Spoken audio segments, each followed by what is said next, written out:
Yeah,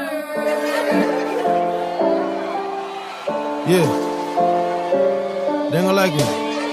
They ain't gonna like it. I be getting to the money. Everybody mad. Think I'm getting too much money. Everybody mad. So I want to jump into next. So after you've printed the shirts, what's the process like to? Because I know there's a process to get it off the screen to then burn the next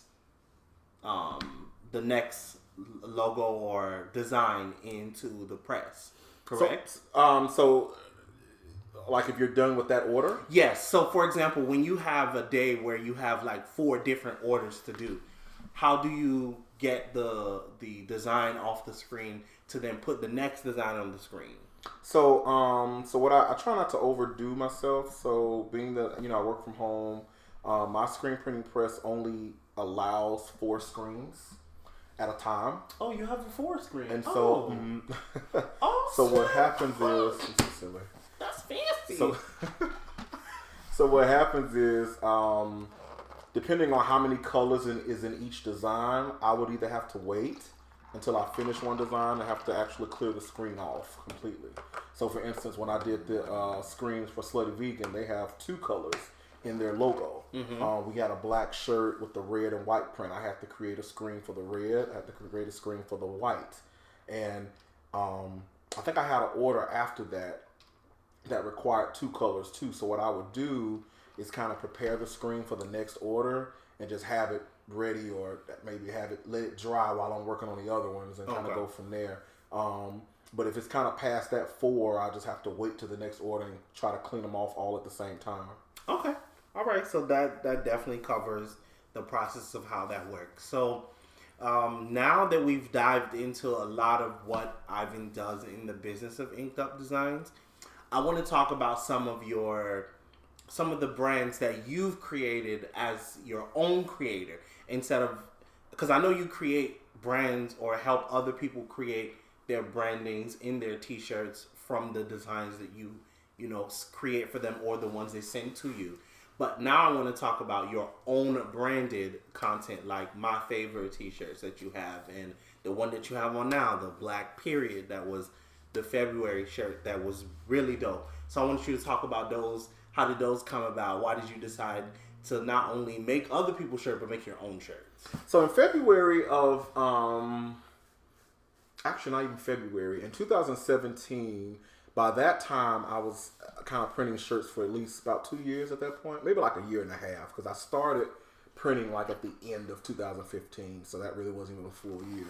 But I was kind of tired of just printing everybody else's stuff. And so I was like, I want to come up with something of my own. But for a long time, I kind of didn't know what to do, So I knew I wanted something faith-based. Yes. I was really feeling, I still am feeling, God is Dope. That's a brand that I've really, admired for a very long time. And I wanted to try to do something that'll encourage people and inspire people. And I didn't know what to say because for a while I was just coming up with phrases. Like I think I did something like "it's handled" and had "sign God," kind of like coined from Olivia I Pope. Like that. Yeah, I did. I started with that, and I think I did a few more. Where that shirt at? I mean, I can print anything I want to now, but I'm just saying. I'm just saying at that time. People get a little cocky. I can print whatever I want. I ain't worried about y'all. But I started with that, but I wasn't consistent. I was kind of trying to see what the people wanted, based on social media and the post and engagement. And so I posted one shirt that just had "favor" bold on the front. Mm-hmm. And when I say that shirt alone went like crazy, like people just really loved it.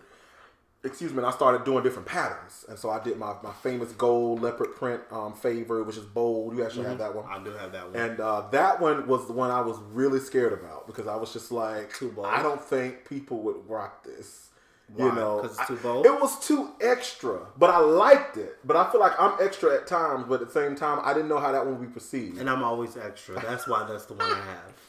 So I had no idea.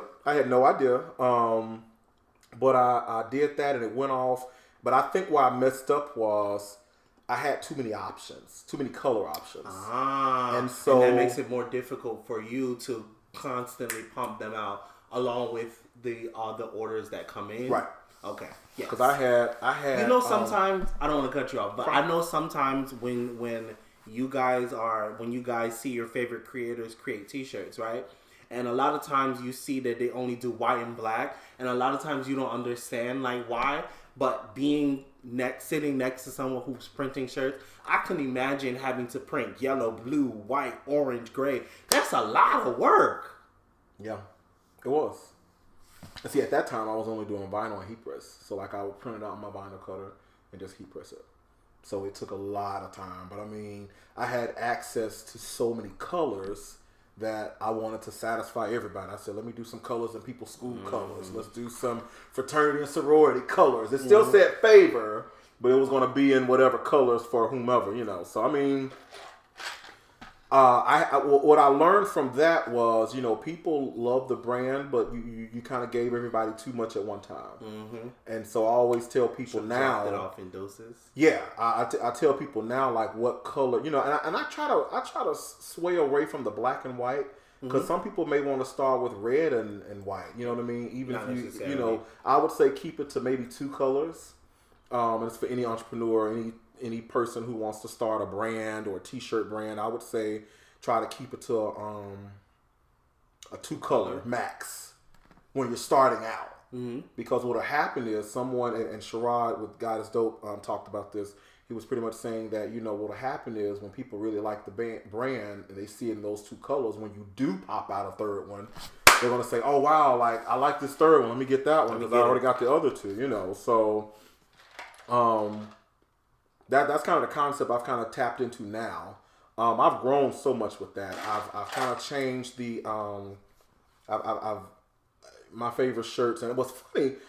I didn't know what to name it, and so I just said favor my favor. Well, see, the thing about it is, you know, I was big on my goal was to, whatever the name of the company was going to, or the name of the brand was going to be, I wanted it to be something that was universal everywhere. My domain, my Instagram handle, my Facebook name. But as I dived into just typing in favor, that was gone. Been gone. So I was just like, all right, so what am I going to say? So I was just like, let's just say my favorite shirts. And of course, at the time, I didn't think, oh, well, you may branch out into hats and doing everything else. I guess the original goal of the brand was to allow people to make people remember that favor was on their life, regardless of, you know, a lot of people, you know, try to stay away from talking about God or talking about church in certain aspects of some environments because they feel like they get do that. Well, some people do it because it can be a touchy topic. You got people who, you know, you have people who literally say, I don't know why y'all go to church. I'm not sure, you know, like, that's a waste of time. Y'all giving y'all money to this church. Folks ain't helping y'all out. I understand that, but I'm just saying sometimes it can be an iffy topic. But of course, everyone loves God, regardless of what God they serve. And so I feel like, you know, kind of keeping it faith-based / motivational is kind of what kept me going. Like, I don't try to, you know, appeal tell to any people, specific type of religion, just someone who has faith and believes in favor, for example, even if they're, I guess, I don't know what the different religions are. I'm not really religious. So, like, I guess someone who's Baptist could still feel like they have favor, right? Yeah. And someone, so it doesn't necessarily feel like, like, for example, if you're a Jehovah's Witness, you can still wear a favor shirt, right? You don't feel like, oh, this is for that religion and I'm not that religious, so I can't wear this. As a matter of fact, I think that's really an interesting topic because I feel like after seeing God is Dope everywhere, it made me feel like people always did want to rep their religion in a way, let's put it that way. Because the explosion of that brand, to me, is like next level. To see a brand that is so boldly putting it right on the front line, like, this is about God.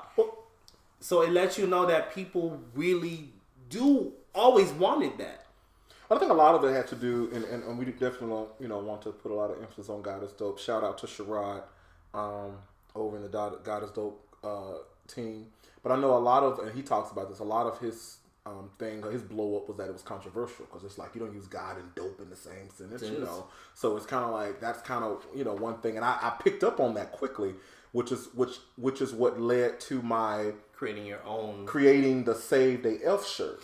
Oh yeah, we're gonna get into that shirt. So that shirt is really what you don't love God. What's wrong with you, shirt? That shirt, that design was so funny because I was on the phone with somebody and we were talking about, and I was just like, what if we said Saved AF? But I didn't think and favored could be for that. So I put the design out, I wore it one time, and when I say I got so much backlash from that, oh my God, I got so much backlash.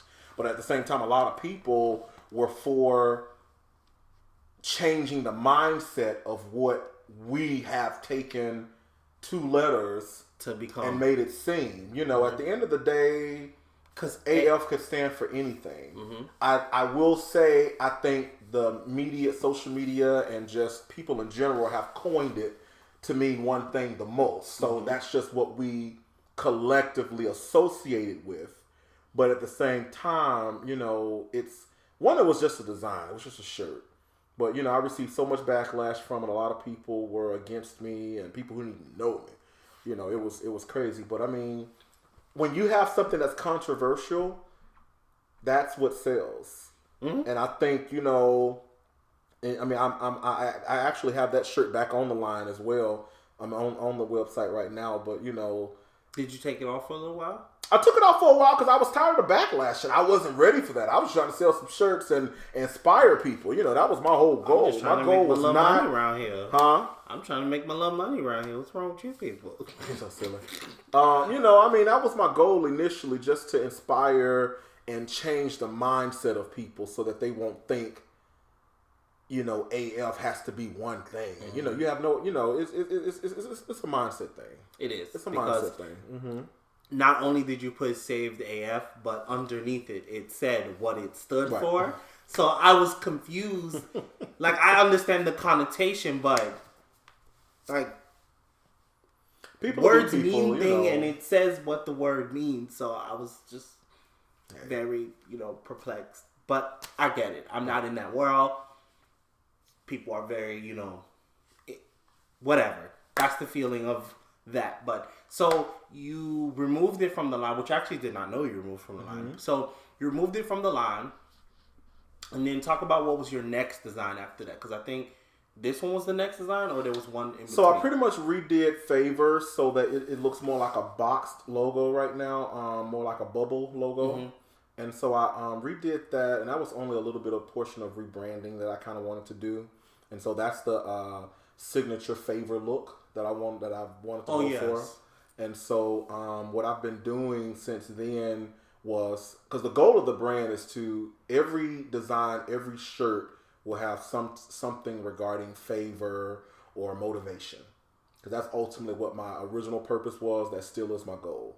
To motivate people via t-shirt, via apparel, actually. Mm-hmm. And a lot of my posts on social media, I just don't post shirts and that's it. I post a lot of motivational quotes and different ideas and thoughts that will help people get to the next level in their lives so that they can, be motivated. So for February, I came out with the Black Period because I'm very Afrocentric. I believe in people being aware of the things that are happening here in our country that are not for in the favor of African Americans. Look at that. Look how to tie in. So the favor. You are silly.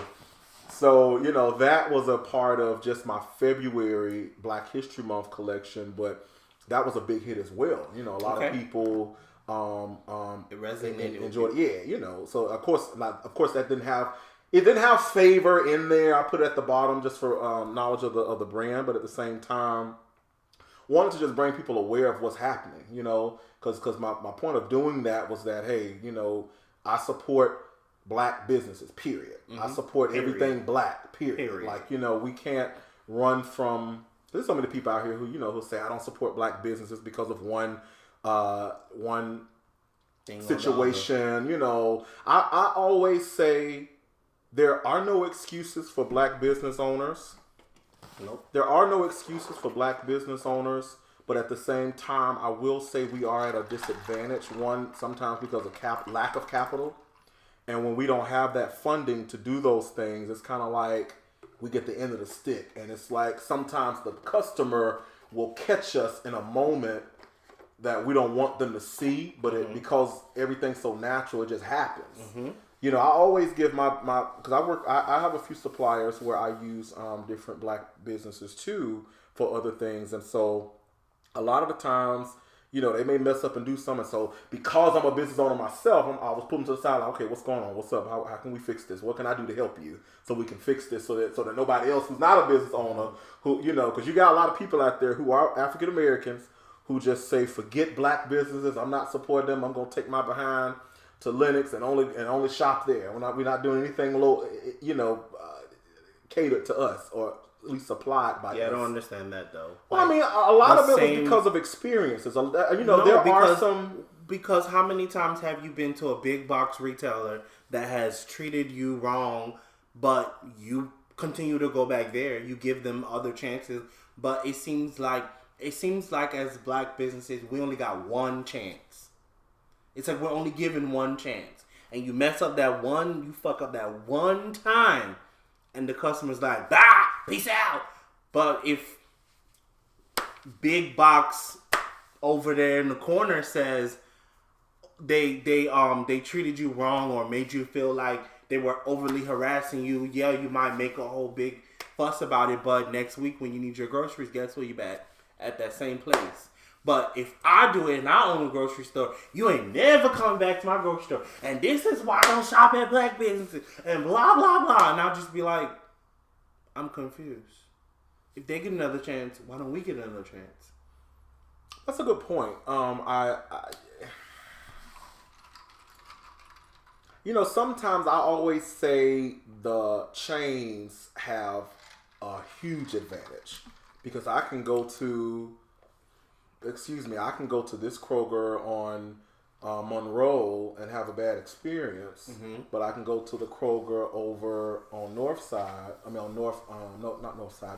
Howard Mill, and my experience can be a little different. I'm not saying that could be a reason, because some people, you know, they just say, oh, I'm just going to go to another one. Or even if you have a fast food restaurant, some people may go to a McDonald's or a Chick-fil-A and say, oh, I don't like that one on this street. I'm going to go to another one. And because they have options. I feel like they have options of the same store. They do have options with black businesses too. I get it. It just might be another store, but that's perfectly okay. I don't see... Yes, okay. Say I have horrible customer service and you come to my store and I curse you out or something and you say, oh, I'm not coming back to your store ever. Great. But guess what? Ivan has a store too. Go shop at Ivan's store. Just don't come to my store. I don't see why that's not an option. Why it feels like every time a black business does something wrong, we're automatically canceled from the fold and you jump to the other race's store. The other race, that makes sense. The other ethnicity store. And that's the part that I don't get. I feel like we should all be given... Well, you don't even have to give me another chance. Go shop at Ivan or go shop at... I don't know. Well, it's a cultural thing too, because go shop at Tyrone's store. Come on, Tyrone. I think it's a cultural thing because a lot of people feel that, you know, people associate, and this is unfortunate, but they associate things made on a smaller scale as being cheap or in low quality. Okay. I'm glad you brought that up. So there's a caveat to that. Okay. Because what I want people to understand is actually things produced on a smaller scale are actually more expensive only because of the scale.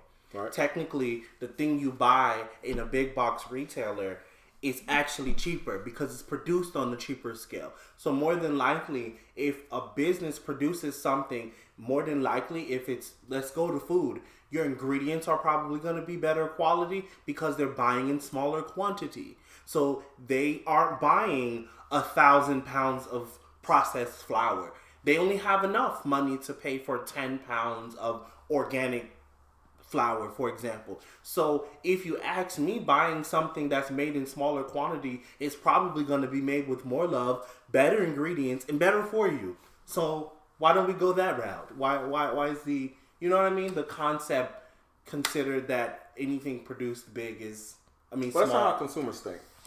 Consumers don't think like that. Because I'm not a consumer. Maybe that's, I'm not a regular consumer. Ain't no I'm a regular. business owner. I understand how this Consumers works. think like that. I mean, and prior to us doing business, you know, I mean, No, I've we always thought the thought same. like this. Well, you do what you get what you need based on when you need it. You need it right then. You don't you try to try to get away from all you try to run away from all of the BS to get what you want. And it's kind of like whatever you have to do, people gonna get what they get, and if you don't have it at easy access for them right then, you know, they're gonna go to the next thing. But that depends on the industry too, because you can't kind of do that with my industry. It's kind of like it, you know, especially if you want something customized just for you, it has to be, you know, take some time. But I mean, it's a mindset that you know, it's a mindset that people. Now, I can't sit up here and say that all black businesses are good, but then we can't say that all of our more diverse businesses aren't good either. You know, customer service plays a huge role. It is, and Plays a huge role. I feel like one of the things when I create my school, one of the things that I want to do is teach a customer service class. And I think in my school, it's probably going to be like a 101, and it's probably going to be the entry level course. And I'm probably not even going to charge for this course, because I'm going to determine from how you pass or fail the course if you are even going to be allowed to continue in the school, because it is the most vital portion of your business. Forget what you offer, forget how fast you can do it, forget how good you can do it.